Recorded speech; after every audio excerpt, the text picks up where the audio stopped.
Perkenalkan, nama saya Latifah Susilowati, dosen keperawatan Fakultas Kesehatan Universitas Jenderal Ahmad Yani Yogyakarta. Pada video kali ini kita akan belajar tentang pemeriksaan bayi baru lahir.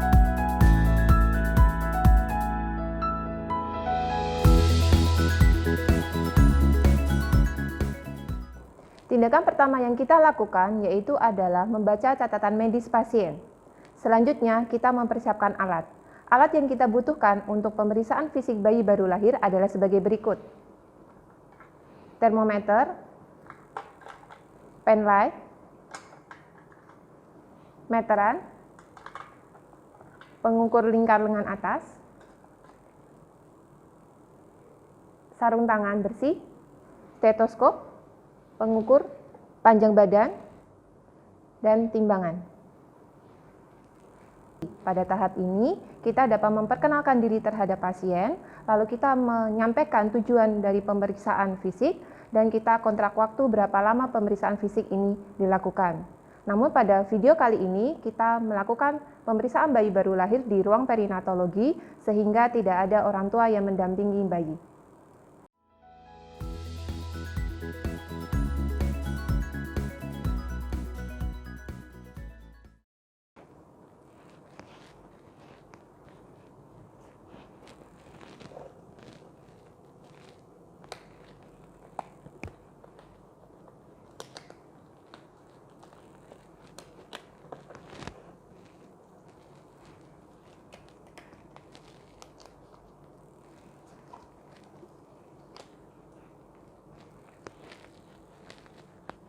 Pemeriksaan pertama yang kita lakukan yaitu adalah memeriksa kondisi fisik bayi secara umum. Kita lihat kesadarannya adalah kompos mentis, lalu turgor kulitnya bagus, warna kulitnya merah muda, tidak ada lanugo, dan integritas kulitnya baik. Selanjutnya kita akan mengukur berat badan bayi.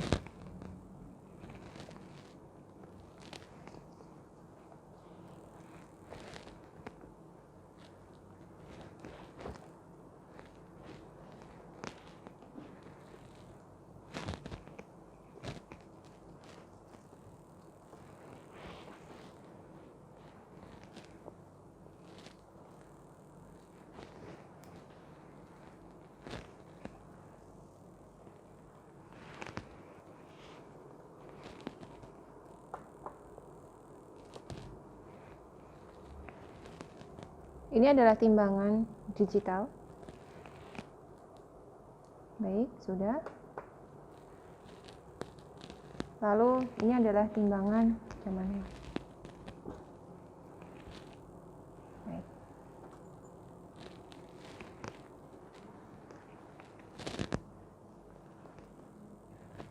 Selanjutnya kita akan mengukur panjang badan bayi. Kita luruskan kakinya 47 cm. Kita ukur lingkar kepalanya. Kita melingkar di belakang sampai nanti bertemu di dahi.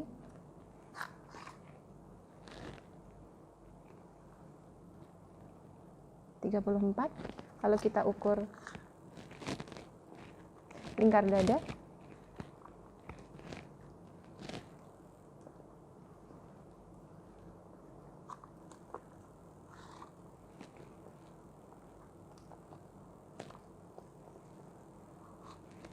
Melewati 2 puting.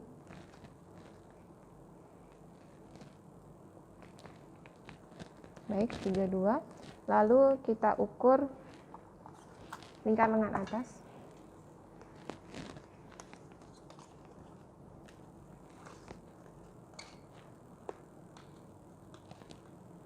Sebelas cm lingkar lengan atas. Setelah itu kita periksa tanda-tanda vital. Yang pertama adalah suhu 36. Kita ukur nadi, kita cek di nadi ada di kaki selama 1 menit. 100 kali per menit. Lalu kita ukur frekuensi pernafasan selama 1 menit.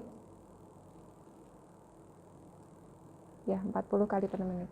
Semuanya normal. Selanjutnya kita akan memeriksa bagian kepala. Sebelum kita periksa bagian kepala, bagian tubuh kita selimuti terlebih dahulu. Baik. Di bagian kepala, kita cek bagaimana bentuknya, adakah ada anisepal atau ada pembengkakan, lalu kita cek suturannya, dia ada molding atau tidak, kita cek ada pembengkakan atau tidak. Kita cek di ubun-ubunnya, dia cembung, cekung atau datar, lalu suturannya tepat atau tidak. Baik, selanjutnya kita cek bagian mata. Jumlah mata ada 2, lalu kita lihat kesimetrisannya antara kanan dan kiri, dia simetris. Lalu kita lihat apakah ada sekret yang keluar dari mata. Kita cek juga adanya pembengkakan di sekitar mata atau tidak. Selanjutnya kita akan memeriksa bagian pupil dengan mengecek apakah ada reaksi cahaya. Ya, ada reaksi cahaya, kita cek isokor atau anisokor. Lalu kita periksa skleranya berwarna iterik atau tidak. Lalu kita cek konjungtivanya anamis atau tidak. Di bagian telinga kita lihat berapa jumlah telinganya 2. Lalu bentuknya dia simetris atau tidak, sejajar dengan mata atau tidak, atau letak telinga di bawah mata. Lalu kita cek daun telinganya berbentuk normal atau tidak. Kemudian selanjutnya kita cek adakah sekret atau pengeluaran kotoran dari telinga, bisa menggunakan senter. Kita cek, ini tidak ada sekret antara kanan sama kiri. Di bagian hidung, kita cek bagian hidung, dia normal atau tidak. Lalu ada pernafasan cuping hidung atau tidak. Lalu bagian mulut, kita lihat kelembapannya, dia lembab atau kering. Lalu bentuk bibirnya, dia ada labioskisis, palatoskisis, atau ada labiopalatoskisis. Lalu kita cek apakah dia ada stomatitis. Lalu kita cek juga dengan refleks di bagian mulut, yaitu ada refleks hisap dengan cara kita memasukkan jari kelingking kita ke dalam mulut bayi dan kita lihat reaksinya apakah bayi menghisap dengan baik. Lalu refleks selanjutnya yaitu adalah refleks routing, dan kita menyentuhkan jari kelingking kita di samping mulut bayi, di pipi bayi, di ujung mulut bayi. Lalu kita lihat reaksi bayi, apakah bayi bergerak atau menoleh ke arah jari kita. Jika dia bergerak ke arah jari kita, menoleh ke jari kita, berarti refleks routingnya baik. Selanjutnya yaitu adalah bagian leher, kita lihat bentuknya normal atau tidak. Kita raba, kita palpasi apakah ada pembengkakan pada leher. Lalu kita lihat pergerakannya dia normal atau tidak, atau ada keterbatasan dalam pergerakan leher. Lalu kita cek juga adakah benjolan di sekitar leher. Di bagian dada kita cek bentuknya simetris atau tidak antara kanan dan kiri, apakah ada kelainan kongenital. Lalu kita lihat kedua puting susunya dia simetris atau tidak antara kanan dan kiri. Lalu kita cek frekuensi pernafasannya ya sama 1 menit. Lalu kita cek suara nafasnya menggunakan stetoskop. Dia normal atau ada suara nafas tambahan. Lalu selanjutnya kita cek untuk bunyi jantungnya normal atau tidak.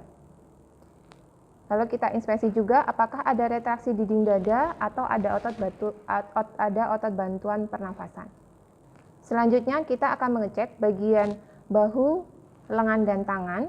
Kita lihat normal atau tidak, lalu pergerakannya seperti apa, apakah dia ada keterbatasan dalam pergerakan bahu maupun pergerakan tangannya. Lalu kita cek kedua tangannya, kita lihat jari-jarinya, dia sindaktili atau polidaktili. Selanjutnya kita melihat atau memeriksa bagian perut. Kita inspeksi perut simetris atau tidak, lalu terlihat dia ada ketegangan atau tidak di perutnya. Lalu kita lihat juga adakah perdarahan pada tali pusarnya, dan kita cek untuk bising usus atau peristaltik usus.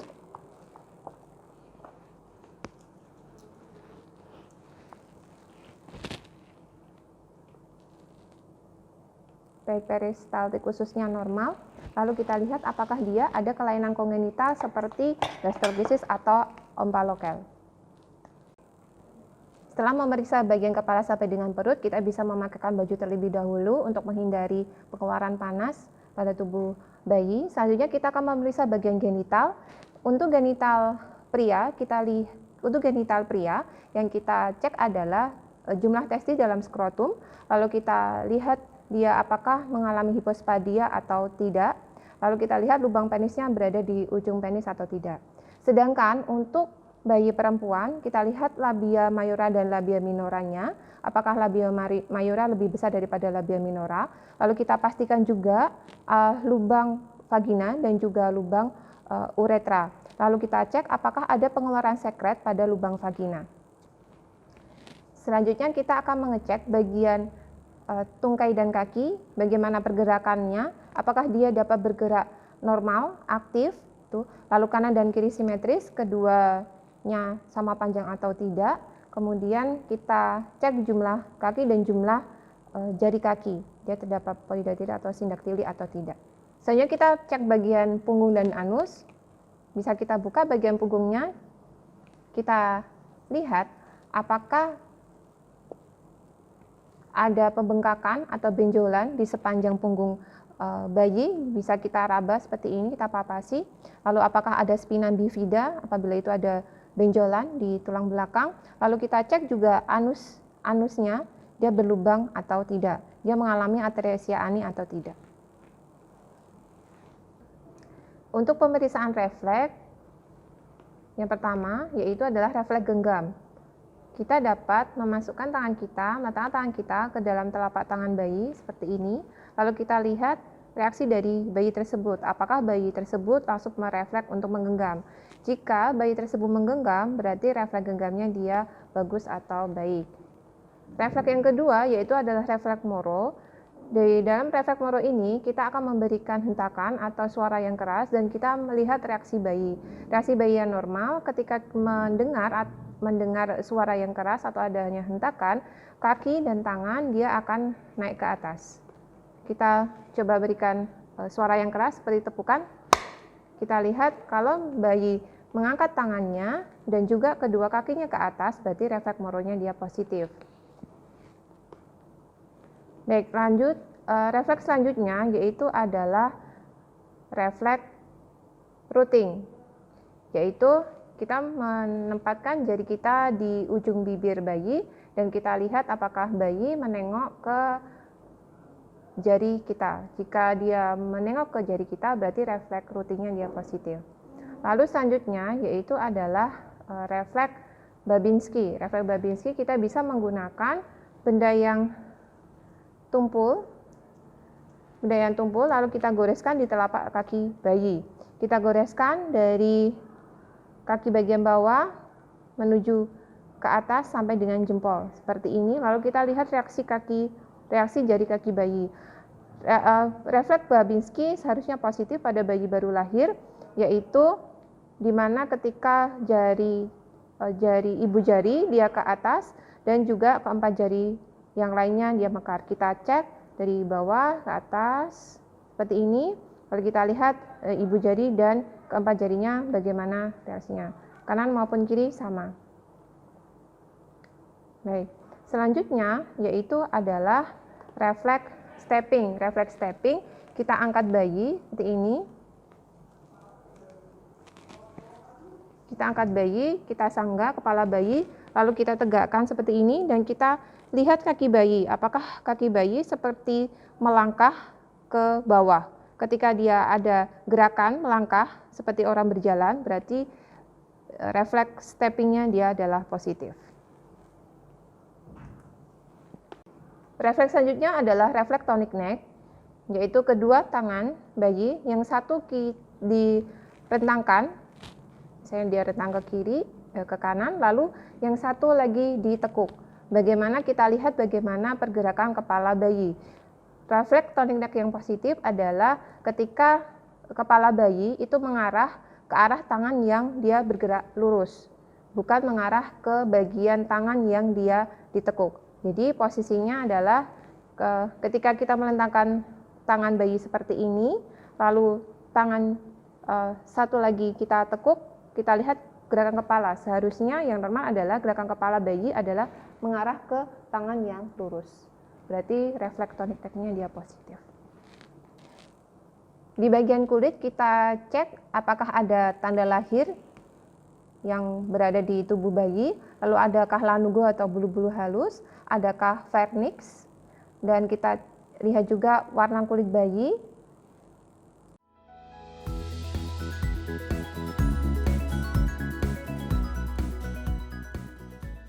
Pada tahap terminasi, apabila pemeriksaan dilakukan di ruang rawat inap bersama dengan orang tua, kita bisa memvalidasi bagaimana perasaan orang tua dan kita sampaikan hasil pemeriksaan bayi mereka dan kita kontrak waktu selanjutnya. Namun jika dilakukan di ruang perina, kita cukup untuk mendokumentasikan hasil pemeriksaan fisik bayi baru lahir tersebut di dalam buku rekam medis. Demikianlah praktikum pemeriksaan bayi baru lahir. Semoga video ini bermanfaat. Terima kasih.